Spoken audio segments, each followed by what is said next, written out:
Hola, ¿qué tal? Buenas tardes. Bueno, yo soy Cristina Pot. Estuve viviendo en Rafaela, hice mis secundarios ahí en el Colegio Normal. Fui delegada del Centro de Estudiantes del Colegio Normal y después me fui a estudiar a Santa Fe a Ciencias Económicas, donde también fui delegada en mi Facultad de Ciencias Económicas. Bueno, siempre desde muy joven me dolían mucho las injusticias y las desigualdades sociales y fui interesándome de por qué se dan, por qué existen tantas desigualdades sociales y tantas injusticias en una sociedad. Y me fui relacionando con gentes y sectores que en esos momentos en nuestro país había un auge de organización y militancia, ya sea a nivel barrial, escolar, fabril, cultural, en todos los ámbitos de nuestro país había un auge por el interés social, político. Eso me fue llevando a buscar identificarme con distintos sectores culturales, distintos sectores políticos y llevándome a comprometer con mi militancia, no solamente como miembro de los centros de estudiantes, sino ya con una actividad mucho más participativa para, junto con otros compañeros, queríamos que tener una sociedad más justa y hacer lo posible para poder cambiar y que no hayan las injusticias que existieron y existen hoy. Yo vengo de una familia donde la injusticia social nos dolía mucho, se hablaba mucho en mi casa, se hablaba mucho en el colegio, se hablaba mucho en la agrupación de estudiantes secundarios. ¿Cómo fue el momento en el que te secuestraron? Estaba viviendo en Santa Fe. Junto en esos momentos empieza todo el pregolpe, digamos. Y unos días antes del golpe estaba yo con mi compañero, estábamos viviendo en un barrio donde trabajábamos en el centro vecinal, estaba en Villa Hipodro, se llamaba, de Santa Fe.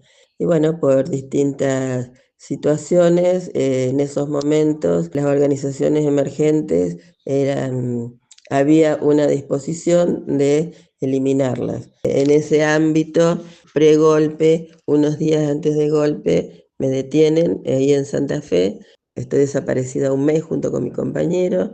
Estuvimos en un centro clandestino que queda en el campo, que nosotros estuvimos investigando y no podemos aún determinar dónde queda ese centro clandestino, que es uno de los que todavía no se ha podido marcar, pero nos queda una deuda porque ahí en esa casa de campo, mientras nosotros nos torturaban, murió un compañero que seguramente sus restos están ahí. Durante esos días que estábamos desaparecidos, figurábamos como NN, nadie sabe, no éramos nada, éramos como bolsas de trapos que nos tiraban de un lado para el otro, nos llevaban de un lado para el otro. Estábamos de la comisaría primera de Santa Fe, nos llevaban, nos sacaban para torturar, tortura, pican eléctrica, golpes, violaciones, hematomas, todo lo que ustedes se pueden imaginar, son esas cosas las que los horrores que nos hacían.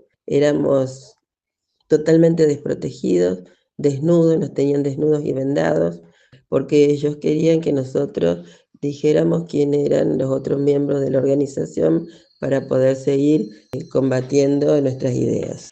Luego de un mes y pico, estando ahí en la comisaría primera, mis padres y mis suegros que iban todos los días a Santa Fe, que se habían enterado que estábamos detenidos, a buscarnos, de casualidad entra mi papá en la comisaría primera y yo justo iba al baño y estaba la puerta abierta del patio.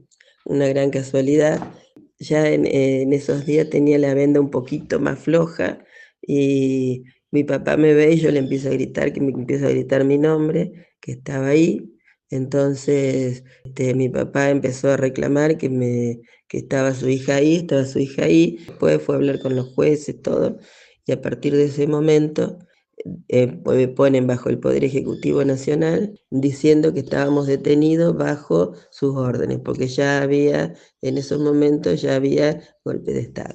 Después de ahí, flaca, no comíamos, estábamos en un calabozo totalmente muy mal físicamente, me llevan al Buen Pastor, ahí estuvimos unos meses y en octubre, junto con otros compañeros que estábamos detenidos, que éramos fundamentalmente de Santa Fe, de la zona, otros detenidos que estaban en la Guardia de Infantería, que había mucha gente de Rafaela ahí, mucha gente hubo detenida en Rafaela, llevaron colectivos llenos de gente en esos momentos. En el mes de octubre nos llevan a Villa Devoto. En Villa Devoto llegamos a ser más de 1.200 mujeres que estábamos en distintos pisos, en distintos pabellones, de distintas organizaciones políticas, distintos pensamientos políticos, pero estábamos todas juntas ahí en Villa Devoto, y a pesar de las diferencias que teníamos en nuestro pensamiento, había un objetivo común, que era que de ahí teníamos que salir vivas y sanas, porque el jefe de seguridad nos decía que de ahí íbamos a salir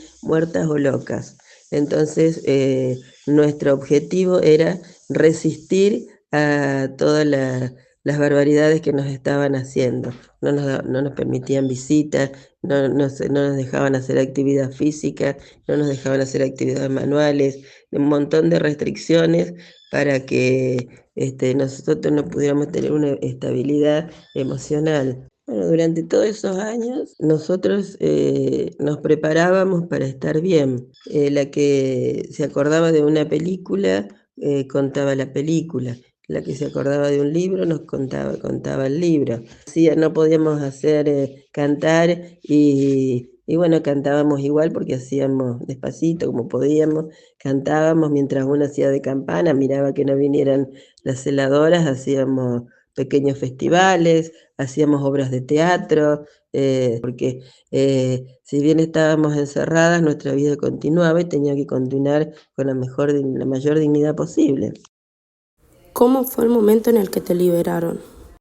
El momento que me liberaron, por suerte a mí me liberaron de día, a mi compañero lo liberaron de noche, que era muy triste, muy terrorífico, porque muchos compañeros lo liberaron y después los militares lo chupaban, le decíamos, o sea, lo secuestraban y no los veíamos más. A mí por suerte me liberaron en diciembre de 1982 con nada, tenía un bolsito y algunas pertenencias, un cuaderno que todavía lo conservo, donde teníamos un cuaderno personal que anotábamos nuestras cosas que nos parecía que nos iba a quedar en el tiempo y nos iba a acompañar. Entonces salí y no había nadie afuera, nadie sabía que yo iba a salir en ese momento. Me chocó muchísimo ver tantos colores, los autos, el movimiento, pero bueno, mi padre vivía en Rafaela. Y digo mi padre vivía en Rafaela porque el primer día que me dieron una visita con mi mamá, cuando volvían a Rafaela, tuvieron un accidente que nunca supimos si fue provocado o no, y falleció mi mamá. Así que yo de ahí, de ese día, nunca más la pude ver, nunca más la tuve a mi vieja. Bueno, entonces salí y me fui al bar de la esquina, ahí le pedí ayuda para poder llegar a la casa de familiares, esta gente que ya sabía cuál era nuestra situación y que tenía, apoyaba muchísimo a nuestros familiares cuando iban a las visitas, me explicaron qué colectivos tenía que tomar y me dieron plata para poder llegar. Que la casa de familiares de presos y desaparecidos quedaba a 2 o 3 cuadras del obelisco.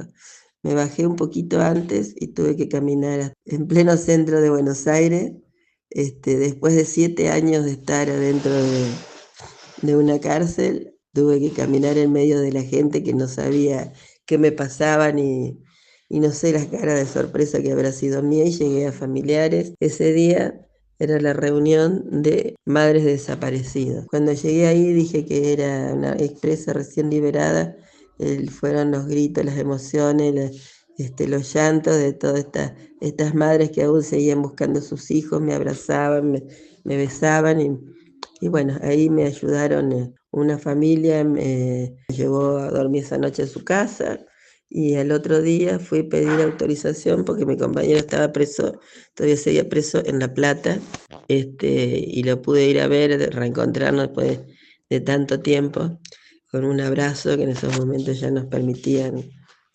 visitas de contacto. ¿Cómo fue reinsertarte a la sociedad? ¿Y cómo me fui adaptando a la sociedad? Bueno, me acogió mi familia, tenía una nueva familia porque mi papá había formado una nueva familia, tenía un hermanito más y con la alegría de poder reencontrarme con la familia de mi compañero, que hoy ya va a ser 50 años que estamos juntos y seguimos peleándole a la vida juntos, hasta que después decidimos venirnos acá en busca de mejor trabajo a Carlos Paz y bueno, hemos encontrado nuestro lugar en el mundo, pero no fue fácil poder transitar toda la vuelta a encontrarnos con la sociedad. Por suerte, por donde gente que me conocía no me dio vuelta la cara, me acompañó en esos momentos, amigos que tenía y agradezco siempre a la Sociedad de Rafaela que me acompañó en eso, que pude reinsertarme y bueno, no fue una dictadura solamente militar, fue en complicidad con los sectores empresariales y con sectores de la iglesia, porque nosotros mientras nos torturaban, había sacerdotes que acompañaban la tortura, después te venían y te decían, ay, mijito, usted tiene que contarle todo lo que sabe porque si no lo van a matar. Mientras vos estabas desnudo, atado a una cama, venían a decir así. ¿Y por qué decimos que fue terrorismo de Estado y no aceptamos la teoría de los dos demonios? Porque el terrorismo de Estado se ejerce desde los estados hacia la población. El gobierno que tiene el poder y que infringe normas y leyes nacionales e internacionales y la quita de derechos. Porque lo que podrían haber hecho, en vez de hacer desaparecer a los compañeros, era juzgarlos como se los ha juzgado a ellos y no matarlos y torturarlos y hacerlos desaparecer como han hecho. Han hecho desaparecer a niños de 13, 14 años, a torturados, madres embarazadas, les robaban sus hijos, de todas las barbaridades que se puedan imaginar, las ha hecho este gobierno. Mató familias enteras, fusiló familias enteras por pensar distintos a ellos. Entonces, nosotros exigimos memoria, verdad y justicia, que tiene que perdurar, tienen que investigar. En Rafaela hay un centro de memoria donde ustedes pueden ir a investigar. Mucha gente de Rafaela estuvo detenida y hay muchos compañeros desaparecidos. Por eso es tan importante el trabajo que están haciendo. Siempre con la consigna memoria, verdad y justicia. Nosotros no pedimos venganza, no tenemos odio, no pedimos venganza, solo pedimos justicia, porque la justicia es lo único que va a poder hacer de que estas cosas no vuelvan a repetirse. Que tienen que conocer, todavía hay muchos juicios que se están haciendo a represores que han andado muchos años libres hay muchas cosas, chicas, que investiguen ahí, y ahí en Rafaela hubo mucha gente desaparecida y mucha gente presa. Ese 24 de marzo llevaron preso a muchísima gente.